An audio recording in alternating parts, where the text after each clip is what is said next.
গত ক্লাসে আমি তোমাদের সাথে চিহ্নযুক্ত সংখ্যা ওয়ান্স কমপ্লিমেন্ট, টুস কমপ্লিমেন্ট এগুলো সম্পর্কে একটা ধারণা দিছিলাম যে আসলে এগুলা কি, কেন, কোথায়, কিভাবে ইউজ হয়।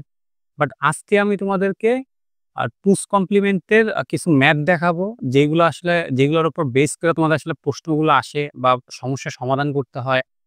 তো আর টুস কমপ্লিমেন্ট কিভাবে করে সেটা আমি তোমাদেরকে গত ক্লাসে দেখাইছি। কিন্তু এটার ব্যবহার কিভাবে তুমি করবা তোমার ম্যাথের ক্ষেত্রে, সেই কিছু অঙ্ক এক্সাম্পল আজকে তোমাদেরকে আমি দেখাবো। আচ্ছা, সবার ১ম এ একটা কথা মনে করো যে টুস কমপ্লিমেন্ট ব্যবহার করে কোন ক্ষেত্রে? যখন কোন সংখ্যার নেগেটিভ মান দরকার হয়, তাই না? এখন কোন সংখ্যার নেগেটিভ মান যখন আমার লাগবে তখনই আমার টুস কমপ্লিমেন্ট প্রয়োজন। এখন তোমাকে যদি আমি নরমালি বলি যে তুমি -১৯ এর মান বের করো। ঠিক আছে? -১৯ এর মান বের করো। এখন -১৯ যখন বলতেছে তুমি বুঝতে পারতেছো এটা কমপ্লিমেন্ট করতে হবে। এখানে একটা জিনিস খেয়াল করো, আমরা যখন কোন সংখ্যার কমপ্লিমেন্ট মান বের করতে চাই, সেটা ওয়ান্স কমপ্লিমেন্ট হোক বা টুস কমপ্লিমেন্ট হোক, আমরা কিন্তু আগে এটার পজিটিভ মানটা দরকার হয়। কারণ আমরা রেজিস্টারে দেখছি যে আমরা পজিটিভ মানটারে বের করে তারপরে আমরা কি করি? উল্টায় দেই। তার মানে যদি আমাকে বলে -১৯ এর তুমি কমপ্লিমেন্ট মান বের করো, তাইলে সেটা ওয়ান্স কমপ্লিমেন্ট হোক বা টুস কমপ্লিমেন্ট হোক, আগে তোমার এটার পজিটিভ মান কিন্তু বের করতে হবে। এখন ১৯ এর যদি আমি বলি, আচ্ছা আমি ১৯ না, আমি একটু সহজ করে দেই। যে ধরুন আমি ১৬ দিলাম। ঠিক আছে? মানে মানটা ইজিলি মনে রাখা যায় না। এখন ১৬ র বাইনারি মান কত? তো ১৬ র বাইনারি মান কিন্তু ১ 0 0 0 0 মানে ১ দিয়া ৪ টা শূন্য। ঠিক আছে? এটা কিন্তু হলো +১৬। তোমার যদি -১৬ বের করতে চাও, তোমার কিন্তু আগে +১৬ র বাইনারি মানে যাইতে হবে। তো +১৬ র বাইনারি মান এইটা, এখানে বিট কয়টা? ৫ টা। আর আমরা রেজিস্টারে দেখছি যে আমার ন্যূনতম কয়টা বিট নিয়ে কাজ করতে হয়? ৮ টা বিট নিয়ে কাজ করতে হয়। তাহলে আমার এখানে ৩ টা বিটের শর্ট, আমি ৩ টা বিট দিয়ে নিলাম। ঠিক আছে? এখন যখন আমার এইটা বলল কি তুমি -১৬ মান যখন তুমি বের করতে যাবা, এই যে এইটা করলা -১৬, তখন কি করবা? ওই যে ওয়ান্স কমপ্লিমেন্ট মানে কি? প্রত্যেকটা মানটা পরিবর্তন করে দাও। ১ ১ ১ 0 ১ ১ ১ ১। ঠিক আছে? এই যে আমি একবার পরিবর্তন করলাম বা উল্টায় দিলাম, এইটারে বলা হয় কি? One complement. ঠিক আছে? আর এই ওয়ান্স কমপ্লিমেন্টের সাথে যখন তুমি ১ যোগ করে দিতেছ, তখন তোমার সেটা হয়ে যেতেছে টুস কমপ্লিমেন্ট। এটা আমি বাইনারি যোগ তোমাদেরকে শিখাইছি। তোমরা সেটা থেকে মনে করে নাও যে আমি কিভাবে যোগগুলা করতেছি। এখন দেখো, সিম্পল একটা লজিক চিন্তা করো। +১৬ আমি বলছিলাম রেজিস্টারে যদি কোন সংখ্যা পজিটিভ হয় তার সাইন বিট, মানে ১ম সংখ্যাটাই তো সাইন বিট। সাইন বিট কি হয়? ০ হয়। দেখো এখানে এইটার +১৬ র সাইন বিট কিন্তু ০। একই রকমভাবে দেখো আমি কি বলছি যে মাইনাস সংখ্যা হইলে সেটার সাইন বিট হয় কি? ১। দেখো এইখানে এইটার সাইন বিটও ১, এখানে এইটার সাইন বিটও ১। ক্লিয়ার? তার মানে তুমি বুঝতে পারতেছো আসলে তোমার অঙ্কটা ঠিক দিকে যাইতেছে বা তোমার অঙ্কটা হইছে। তো এইটা হলো কি? টুস কমপ্লিমেন্ট। ক্লিয়ার? তো একটা সংখ্যা তোমার টুস কমপ্লিমেন্ট মান বের করতে হইলে বা একটা সংখ্যার নেগেটিভ মান বের করতে হইলে আগে তার পজিটিভ মান তোমার বের করতে হইব। তারপর সেটা রেজিস্টারের ৮ বিটে নিয়ে যাইতে হইব। তারপর তুমি সেটাকে একবার আ পরিবর্তন কইরা বা উল্টায় দিয়া ১ যোগ করে দিলেই ২ এর পরিপূরকের মান পাইয়া যাবা। এখন এইটার ক্ষেত্রে এটা ৮ বিট হইছে, কিন্তু সংখ্যাটা যদি অনেক বড় হয়, তোমাদেরকে গত ক্লাসে যেটা বুঝাইছি যে সংখ্যাটা যদি অনেক বড় হয়, সেই ক্ষেত্রে কিন্তু এটা ১৬ বিট হইতে পারে, ৩২ বিট হইতে পারে, ৬৪ বিট হইতে পারে। মানে অনেক বড় বিট হইতে পারে। এটা সংখ্যার উপর ভিত্তি করব। এখন এই অঙ্কগুলো অ্যাকচুয়ালি আসে কিভাবে? দেখো এই অঙ্কগুলা আসে কিভাবে আগে সেটা আমি তোমাদেরকে বলি। ধরো তোমাদের প্রশ্নগুলো এরকম হবে যে বলল তোমার বয়স হলো ১৬, তোমার বাবার বয়স হলো ৪০। ঠিক আছে? একটা সিম্পল এক্সাম্পল দেই। তো তোমাদের বয়সের পার্থক্য কত? এখন তুমি ছোটবেলা থেকে যে ম্যাথ করছো, তুমি যদি কোন পার্থক্য বের করতে চাও, তুমি কি করবা? আ যে বড় সংখ্যার থেকে ছোট সংখ্যা বিয়োগ দিবা না? তো এখন যখন বলছে তোমার বাবার বয়স ৪০ আর তোমার বয়স হলো ১৬, তো তোমার ইকুয়েশনটা তো এরকম চলে আসবে সিম্পল যে ৪০ মাইনাস ১৬। এটা চলে আসবে না? সিম্পলি। এখন এটার মধ্যে নেগেটিভ সংখ্যা কোনটা? এটার মধ্যে কিন্তু নেগেটিভ সংখ্যা অবশ্যই হলো -১৬। ঠিক আছে? নেগেটিভ সংখ্যাটা হলো কি -16। 40 কিন্তু তোমার নেগেটিভ সংখ্যা না। তার মানে এইটারে কিন্তু তোমার টুস কমপ্লিমেন্ট করা লাগবে না। তো তুমি যখনই দেখবা যে তোমার অঙ্কের ভিতর যে সংখ্যাটা ছোট, বলব তোমাকে পার্থক্য বের করো। ঠিক আছে? বা যে সংখ্যাটা দেখবে যে আল্টিমেটলি নেগেটিভ আসতেছে, আমি ক্যালকুলেশন করার জন্য অঙ্কের যখন আমি ক্যালকুলেশন করব, আমার যেই সংখ্যাটার আগে মাইনাস আসতেছে, সেই সংখ্যাটাই হইব মূলত ২ এর পরিপূরক। ঠিক আছে? তবে এইখানে একটা ইন্টারেস্টিং ব্যাপার আছে যে আমি চিন্তা করতেছি, আমরা নরমাল মাইন্ডে চিন্তা করি যে আমি নরমাল যেই ডেসিমেল বিয়োগ, হ্যাঁ? আমি আ ৪০ থেকে ১৬ কে বিয়োগ দেই। ঠিক আছে? বিয়োগ দিলে আমার ২৪ বের হয়ে যায়। এটাই অ্যান্সার। কিন্তু কম্পিউটার কিন্তু এইভাবে কাজটা করে না। কম্পিউটার কিন্তু বিয়োগ করতে পারে না। ঠিক আছে? এটা ভালোভাবে মাথায় ঢুকায় নাও। কম্পিউটার কিন্তু কখনোই বিয়োগ করতে পারে না। ওরা বিয়োগটাও করে কিসের মাধ্যমে? যোগের মাধ্যমে। কিরকম? যেমন ওরা এই সংখ্যাটাকে এইভাবে ইনপুটে নিবে যে যখন তুমি রেজিস্টারে ইনপুট করবা +৪০, ওদেরকে অবশ্যই ডিফাইন করে দিতে হইব যে কি এটা প্লাস সংখ্যা না মাইনাস সংখ্যা। এবং মাঝখানের অপারেটরে সবসময় প্লাস থাকবে। এইখানে আসবে -16। ঠিক আছে? জিনিসটা খেয়াল করো ভালোভাবে। যে মাঝখানের অপারেটরে কখনোই ওরা নেগেটিভ সংখ্যা আনতে পারে না। কিন্তু দেখো এই প্লাস আর এই মাইনাস, প্লাসে মাইনাসে কি হয়ে যায়? মাইনাসই কিন্তু হয়। ৪০ থেকে ১৬ কিন্তু মাইনাসই করতে হয়। তো কম্পিউটার কি করে? এইটার আলাদা বাইনারি মান বের করে, এইটার আলাদা বাইনারি মান বের করে। হয়নি? আম +৪০ এর একটা বাইনারি মান, -১৬ এর একটা আলাদা বাইনারি মান। এই ২ টা বাইনারি মানরে একসাথে কি করে দেয় পরে? যোগ কইরা ওরা এই বিয়োগটা করে। এইজন্য তোমরা দেখবা যে তোমাদের মেক্সিমাম প্রশ্নে এরকম লেখা থাকে ৪ নম্বরে যে যোগের মাধ্যমে তাদের বয়সের পার্থক্য নির্ণয় করো, যোগের মাধ্যমে এইটা করো, যোগের মাধ্যমে বিয়োগ করো। এই ধরনের কথা লেখা থাকে। তো এই যোগের মাধ্যমে অ্যাকচুয়ালি বিয়োগটা করবা কিভাবে? দেখো, এই যে আমি আগেই বললাম যে ওরা যেহেতু বিয়োগ করতে পারে না, ওরা প্রত্যেকটা সংখ্যার বাইনারি মান বের করে। নেগেটিভ সংখ্যারও বাইনারি সংখ্যা বের করে। তারপরে পজিটিভ বাইনারি সংখ্যা আর নেগেটিভ বাইনারি সংখ্যা যোগ দিয়ে দেখবে যে তখন বিয়োগ হয়ে যায়। একটা অঙ্ক কইরা দেখাই। তোমাদেরকে যেহেতু এইটা দিয়ে এক্সাম্পল দিছি, এই অঙ্কটাই তোমাদেরকে ধরো আমি কইরা দেখাই। তো এখানে আমার মূলত হলো কি ৪০ থেকে ১৬ বিয়োগ যাবে তাদের বয়সের পার্থক্য। তাইলে আমার মূল অঙ্কটা হলো এরকম যে 40 +40 +-60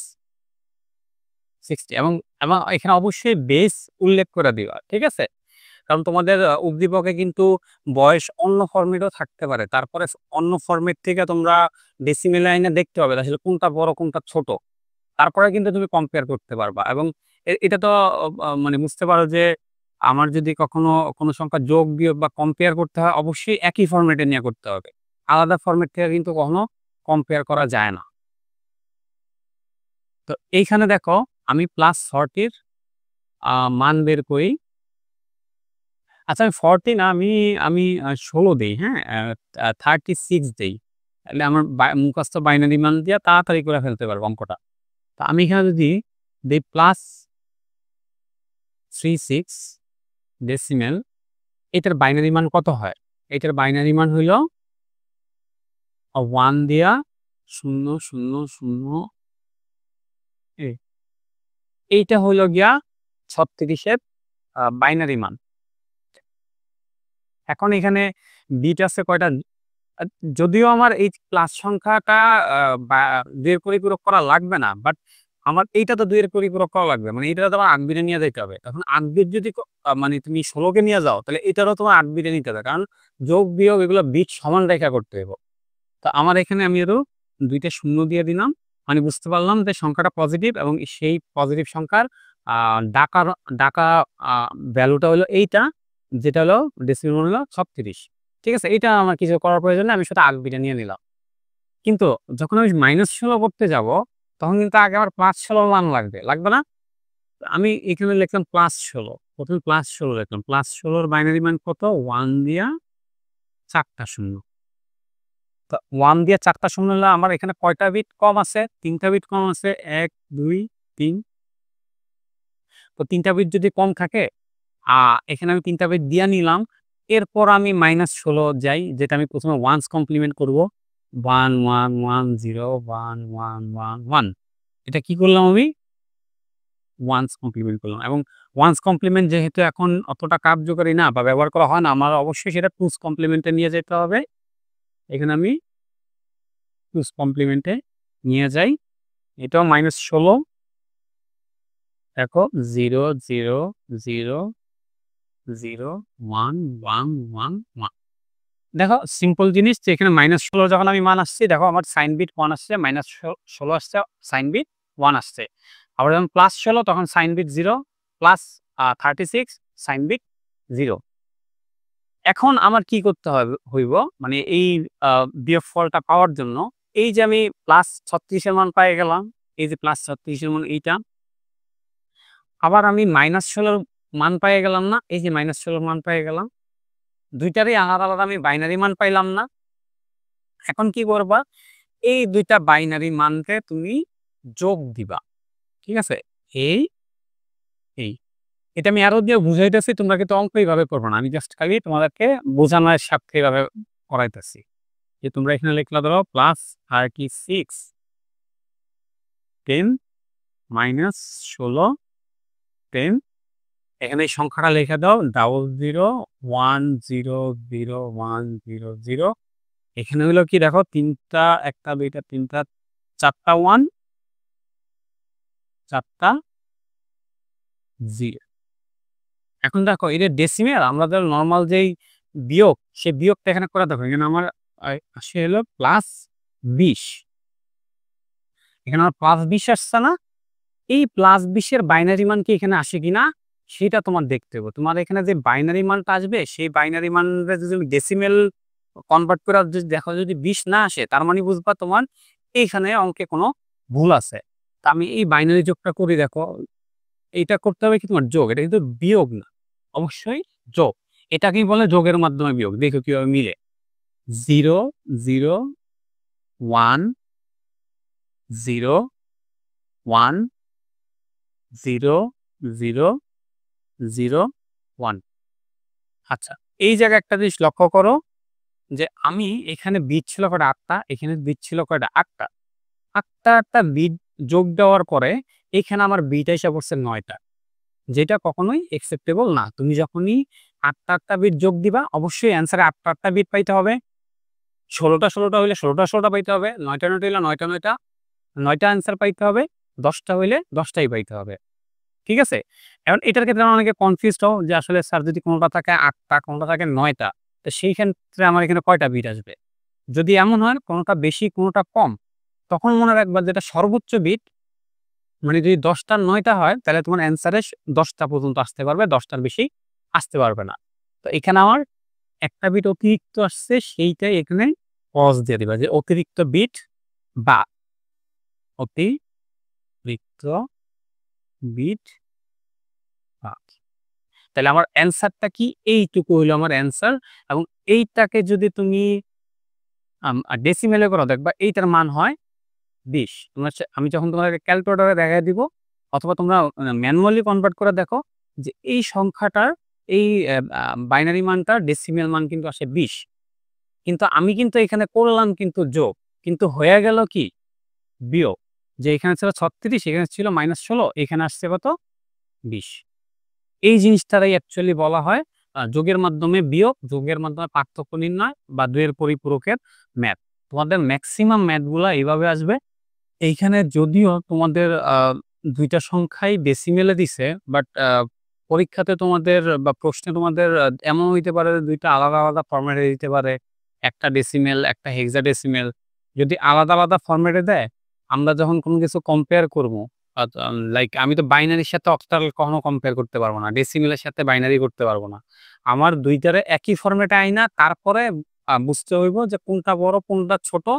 তারপরে হলো কি বড় সংখ্যার থেকে ছোট সংখ্যা যেহেতু বিয়োগ হয়, তখন ওই বিয়োগ চিহ্ন অনুযায়ী ওইটার ২ এর পরিপূরক করব। ঠিক আছে? তো এই সেইম অঙ্কই হইতে পারে যে এখানে ধরো এটা হেক্সা দিল, এটা অক্টাল দিল। তো তুমি কি করতে পারো সবচেয়ে ইজিয়েস্ট ওয়ে যে ২ টারেই তুমি ডেসিমেলে নিয়ে যাও। কারণ ডেসিমেলের মান আমরা সবচেয়ে ভালো বুঝি কোনটা বড় কোনটা ছোট। তো ২ টারেই তুমি ডেসিমেলে নিয়ে যাও। তারপরে তুমি বড় সংখ্যার থেকে ছোট সংখ্যা বিয়োগ দাও। এবং ওই ছোট সংখ্যা যেহেতু বিয়োগ দিবা, তাহলে ওই সংখ্যার আগে যেহেতু বিয়োগ থাকবে তাহলে ওই সংখ্যাটা এরকমভাবে প্রথমে ২ এর পরিপূরক করে নিবা। তারপরে হইলো গিয়া এই পজিটিভ সংখ্যা, নেগেটিভ সংখ্যার ২ টারে যোগ দিয়ে দিবা। তাহলে দেখবা তোমরা তোমাদের কাঙ্ক্ষিত অ্যান্সারটা পাইয়া যাইবা। তো এই ছিল তোমাদের অধ্যায় ৩ সংখ্যা পদ্ধতির উপর মোটামুটি সবগুলা ক্লাস আমি কভার করার চেষ্টা করছি যে তোমাদের যেন প্রত্যেকটা টপিক ডিটেইলস এ বুঝাইতে পারি। কিন্তু এই ভিডিওগুলো আমার ১ম শুট করা ভিডিও। অ আমি আমার সাধ্যমত চেষ্টা করছি। তারপরেও যদি তোমাদের আ কোনো প্রশ্ন থাকে, কোনো কনফিউশন থাকে অবশ্যই তোমরা কমেন্ট করো। আমি প্রত্যেকের কমেন্টের রিপ্লাই দিব। আর যদি তুমি আমার এই ভিডিওতে ১ম হয়ে থাকো তাহলে অবশ্যই আমার আগের ভিডিওগুলা, এই সংখ্যা পদ্ধতির অন্যান্য ভিডিওগুলা প্লেলিস্টটা চেক করে আসো। তাহলে এই আ কমপ্লিট জার্নিটা হয়তোবা অনেক সুন্দরভাবে করতে পারবা এবং আমার একটা ক্লাসের সাথে আরেকটা ক্লাস লিঙ্কড করা। এজন্য কেউ যদি আমার আসলে ১ম থেকে ক্লাস না দেখে, সে হয়তোবা মাঝখান থেকে এই ক্লাস দেখলে অনেক কিছু নাও বুঝতে পারে। তো আমি তোমাদেরকে সাজেস্ট করব যে তোমরা যদি এই অধ্যায়টা আমার চ্যানেলে দেখে থাকো, তাইলে ১ম থেকে দেখো। তাহলে একদম বেসিক থেকে তোমাদের কনসেপ্ট গুলা ক্লিয়ার হয়ে যাইব। এছাড়াও যদি এই অধ্যায়ে কোনো সৃজনশীল বা কোনো স্পেসিফিক প্রশ্ন তোমাদের থাকে অবশ্যই কমেন্টে জানাও। আমি চেষ্টা করব সবার প্রশ্ন নিয়া আলাদাভাবে একটা ভিডিও করার। ততক্ষণ পর্যন্ত তোমরা এই অধ্যায়টাই প্র্যাকটিস করতে থাকো।